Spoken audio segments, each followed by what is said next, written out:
नरेंद्र मोदी सरकार के 60 दिन पूरे हो रहे हैं। मोदी ने चुनाव में अच्छे दिन का वादा किया था। 60 दिनों में मोदी ने अच्छे दिनों को लाने के वास्ते क्या क्या कदम उठाए, एबीपी न्यूज ने की है पड़ताल। आइए देखते हैं। प्रधानमंत्री नरेंद्र मोदी ने कामकाज की धमाकेदार शुरुआत की।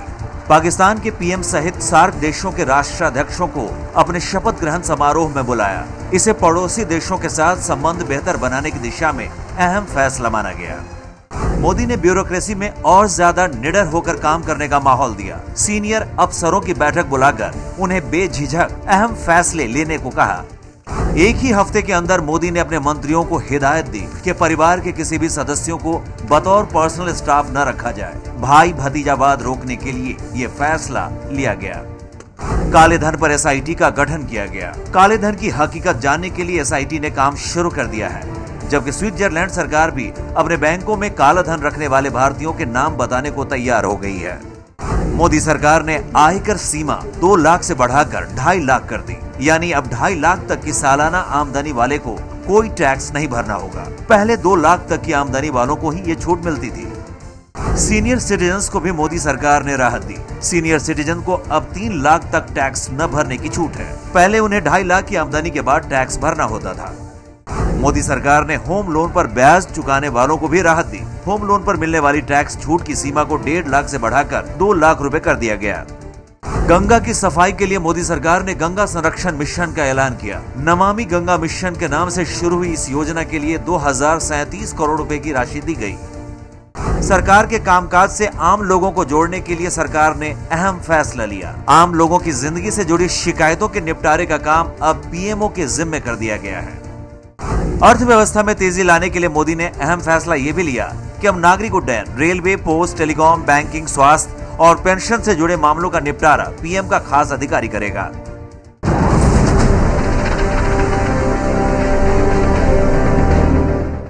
मोदी सरकार ने अपने पहले बजट में कई अहम फैसले लिए। नरेंद्र मोदी ने रक्षा के क्षेत्र में भी खूब दिलचस्पी दिखाई है। रक्षा मंत्री ने नौसैनिकों से मिलकर नौसेना के बारे में जानकारी ली। दूसरी तरफ रेल की सेहत की बेहतरी के लिए महत्वपूर्ण फैसले लिए। मोदी सरकार ने केंद्र और राज्यों के बीच संबंध बेहतर बनाने की कोशिश की। राज्य सरकारों के 90 दिनों से अटके कामों को पूरा करने के लिए प्राथमिकता देने की बात की। पीएमओ के अधिकारी राज्य के प्रतिनिधियों से हर 15 दिन में मिलते हैं। सुरक्षा के मोर्चे पर मोदी ने एक अहम काम यह भी किया कि 1 रैंक 1 पेंशन योजना को पूरी तरह से लागू कर दिया। सेना की समस्याओं को सुलझाने के लिए पीएम ने हर महीने सेना प्रमुखों से मिलने का फैसला लिया। रक्षा मंत्री अरुण जेटली ने नौसेना की तैयारियों का जायजा लिया। हाल के वर्षों में हुए पनडुब्बी हादसों को देखते हुए जेटली का ये कदम अहम रहा। महिला आरक्षण बिल भले संसद में अटका है, लेकिन मोदी सरकार ने दिल्ली सहित सभी 7 केंद्र शासित राज्यों के पुलिस फोर्स में महिलाओं को 33% आरक्षण देने का फैसला किया। आर्थिक परेशानियों से जूझ रही रेलवे को संजीवनी देने के लिए मोदी सरकार ने यात्री किराए और माल भाड़े में बढ़ोतरी कर दी। ये संदेश देने की कोशिश की गई कि लोक लुभावन फैसले लेकर रेलवे को नहीं चलाया जा सकता। मोदी सरकार ने पहली बार बुलेट ट्रेन की योजना को साकार करने की दिशा में कदम उठाया। मुंबई से अहमदाबाद के बीच देश की पहली बुलेट ट्रेन लाने का ऐलान किया गया। इसके लिए बजट में प्रावधान भी रखा गया। पीएम मोदी ने 25 किलोमीटर लंबे उधमपुर कटरा रेल लाइन को हरी झंडी दिखाई। इस लाइन के शुरू होने से वैष्णो देवी जाने वाले यात्रियों के लिए सफर और भी आसान हो गया। प्रधानमंत्री मोदी ने कैलाश मानसरोवर की यात्रा को सरल बनाने का फैसला लिया। ब्रिक्स देशों के शिखर सम्मेलन में चीन के राष्ट्रपति से मुलाकात के दौरान मानसरोवर यात्रा के लिए नए रूट पर बात की। चीन ने इसे स्वीकार कर लिया। पाकिस्तान और चीन सहित पड़ोसी देशों के साथ रिश्ते बेहतर बनाने के लिए मोदी ने खास पहल की। इसी कड़ी में सबसे पहले उन्होंने भूटान का दौरा किया। कूटनीति के लिहाज से यह बेहद अहम फैसला रहा। ब्रिक्स देशों के शिखर सम्मेलन में मोदी शामिल हुए। ब्रिक्स देशों ने आपसी विकास को बढ़ावा देने के लिए ब्रिक्स बैंक शुरू करने का ऐलान किया। बड़ी बात यह रही कि इस बैंक का पहला सीईओ भारतीय होगा।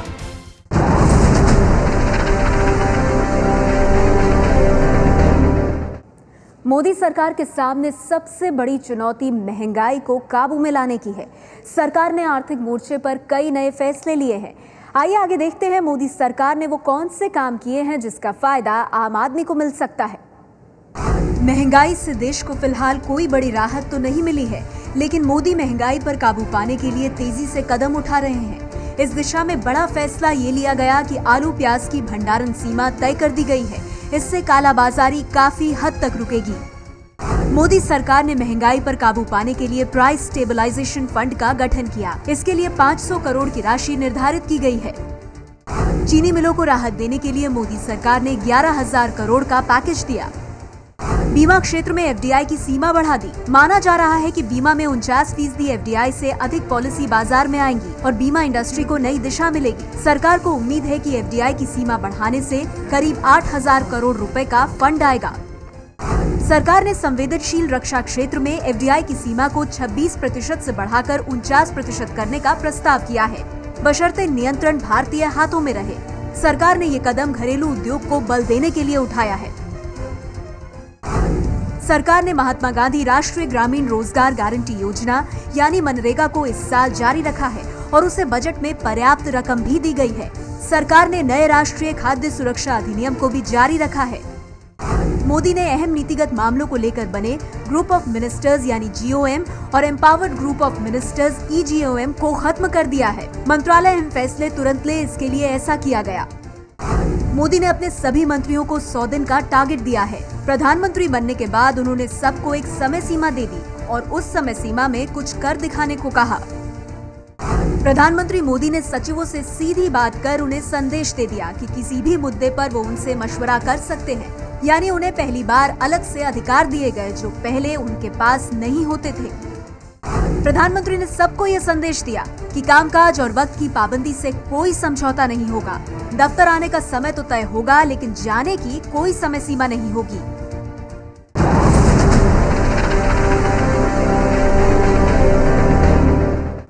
कहा गया कि अच्छे दिन तभी आएंगे जब सरकार कड़े फैसले लेगी।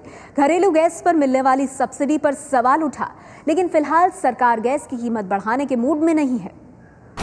मोदी सरकार ने उपभोक्ताओं को राहत दी। सरकार ने कहा कि घरेलू गैस की कीमत में फिलहाल कोई बढ़ोतरी नहीं की जाएगी। अटल बिहारी वाजपेयी सरकार के दौरान नदियों को जोड़ने का जो फैसला किया गया था, उसे मोदी सरकार ने एक बार फिर आगे बढ़ाने को कहा है। सरकार ने केन बेतवा नदियां जोड़ने को मंजूरी दे दी है। नरेंद्र मोदी ने नृपेंद्र मिश्र को अपना प्रधान सचिव बनाया। इसके लिए सरकार अध्यादेश भी लेकर आई। बाद में संसद में विधेयक के जरिए मंजूरी ली गई। पड़ोसी देशों के साथ बेहतर संबंध की पहल के तहत भारत और पाकिस्तान के बीच सचिव स्तर की बातचीत शुरू हो रही है। दोनों देशों के विदेश सचिव 25 अगस्त को मुलाकात करेंगे। पर्यावरण की मंजूरी के चक्कर में फंसी योजनाओं को सरकार ने जल्दी निपटाने का फैसला लिया। निवेश की मंजूरी के लिए कंपनियों को ऑनलाइन ग्रीन क्लियरेंस मिलेंगे। व्यापार को बढ़ावा देने के ख्याल से जहाजों को परमानेंट लाइसेंस देने का निर्णय लिया गया है। लाइसेंस के लिए कारोबारियों को अब दिल्ली का चक्कर नहीं लगाना पड़ेगा। इंडस्ट्रियल लाइसेंस की अवधि अब 3 साल तक के लिए बढ़ा दी गई है। लाइसेंस की प्रक्रिया भी आसान कर दी गई है। इससे उद्योगों के विकास में मदद मिलेगी। इंस्पेक्टर राज खत्म करने की दिशा में लेबर कानून का दुरुपयोग रोका जा रहा है। लेबर इंस्पेक्टर के पास जब तक पुख्ता सबूत नहीं होंगे वो छापेमारी नहीं कर सकते। प्रधानमंत्री ने मेरी सरकार के नाम से वेबसाइट जारी की। इसका मकसद स्वराज के लिए आम आदमी की भागीदारी को बढ़ावा देना है। मेरी वेबसाइट सरकार के तहत निर्मल गंगा अभियान के लिए देश भर से वॉलंटियर्स जुटाने का काम शुरू हो गया है।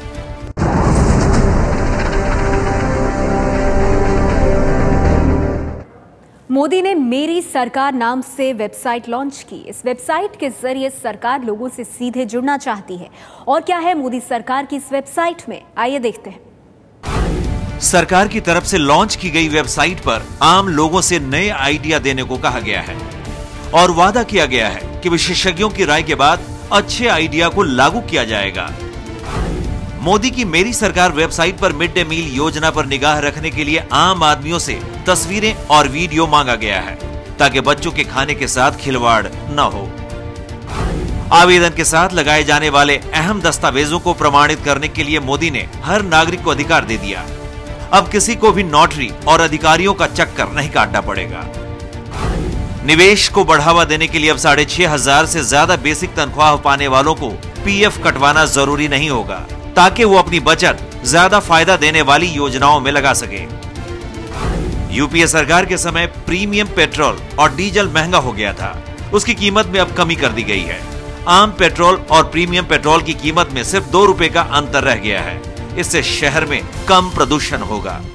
तत्काल के तहत टिकट कटाना आसान हुआ है। रेलवे ऑनलाइन सिस्टम की स्पीड बढ़ा दी गई है। अब सिस्टम 1 मिनट में 7200 बुकिंग कर सकता है। रफ्तार में 300% की बढ़ोतरी हुई है। प्रधानमंत्री राहत कोष से मदद अब लॉटरी के आधार पर नहीं मिलेगी। गंभीर रूप से बीमार बच्चों को प्राथमिकता दी जाएगी।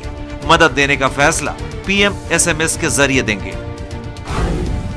वैज्ञानिकों का मनोबल बढ़ाने के लिए प्रधानमंत्री उस समय मौजूद थे जब श्रीहरिकोटा के सतीश धवन स्पेस सेंटर से 5 विदेशी उपग्रहों को प्रक्षेपण किया गया था। प्रधानमंत्री नरेंद्र मोदी ने भाभा परमाणु अनुसंधान केंद्र का दौरा किया। उन्होंने डीएई और बार्क के वैज्ञानिकों से मुलाकात की और एडवांस्ड हैवी वाटर रिएक्टर के बारे में जानकारी ली। अपनों को टेंडर नहीं, पीएम बनने के साथ ही उन्होंने संदेश दे दिया था कि मंत्री किसी अपने को काम का टेंडर नहीं दे। यूपी की एक एमपी ने फरमान से उलट काम करने की कोशिश की तो मोदी फौरन हरकत में आ गए। मोदी का फैसला कि पीएम की सवारी दिल्ली में निकलेगी तो आम लोगों की सवारी से छेड़छाड़ नहीं होगी, यानी यातायात सामान्य होगा। किसी राष्ट्रीय आपदा की स्थिति में कैबिनेट सचिव के अधीन एक समिति बनाई जाएगी जो राष्ट्रीय आपदा प्रबंधन के मामलों को देखेगी। WTO के मामले भी आर्थिक मामलों की समिति देखेगी।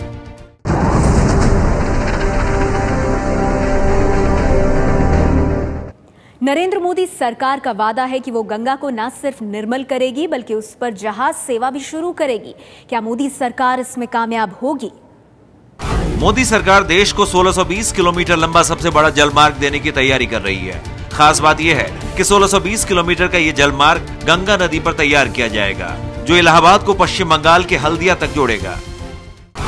इराक में फंसी भारतीय नर्सों को सकुशल स्वदेश लाया गया, पर पंजाब के रहने वाले अभी भी कई लोग इराक में फंसे हुए हैं और उन्हें स्वदेश लाने की कोशिश चल रही है। नई सरकार के आने के बाद कुछ राज्यपालों को इस्तीफा देना पड़ा। बीजेपी की पृष्ठभूमि से जुड़े 5 नए राज्यपाल की नियुक्ति की गई है। विकास को नई ऊंचाई देने के लिए सरकार ने बड़े शहरों के करीब देश भर में 100 स्मार्ट सिटी बनाने का फैसला किया है। नए शहर पीपीपी मॉडल के तहत बसाए जाएंगे। दिल्ली यूनिवर्सिटी में 4 साल के ग्रेजुएशन कोर्स का फैसला पलटा गया। अब 3 साल में ही छात्र ग्रेजुएट बन जाएंगे, जबकि पहले 4 साल लगते थे। सरकार ने गुजरात के सरदार सरोवर बांध की ऊंचाई बढ़ाने की मंजूरी दे दी, जिसे पहले की सरकार टालती आई थी। देश की पहली सेमी हाई स्पीड ट्रेन का ट्रायल रन शुरू हो गया है। यह ट्रेन नई दिल्ली से आगरा के बीच 160 किलोमीटर प्रति घंटा की रफ्तार से दौड़ी। नवंबर से दिल्ली आगरा के बीच इस ट्रेन के चलने की संभावना है। मंत्रियों को देना होगा संपत्ति का ब्यौरा। सरकार के सभी मंत्रियों को अपनी संपत्ति, देनदारी और किसी प्रकार के व्यावसायिक हित का ब्यौरा 2 महीने में प्रधानमंत्री नरेंद्र मोदी को सौंपना होगा।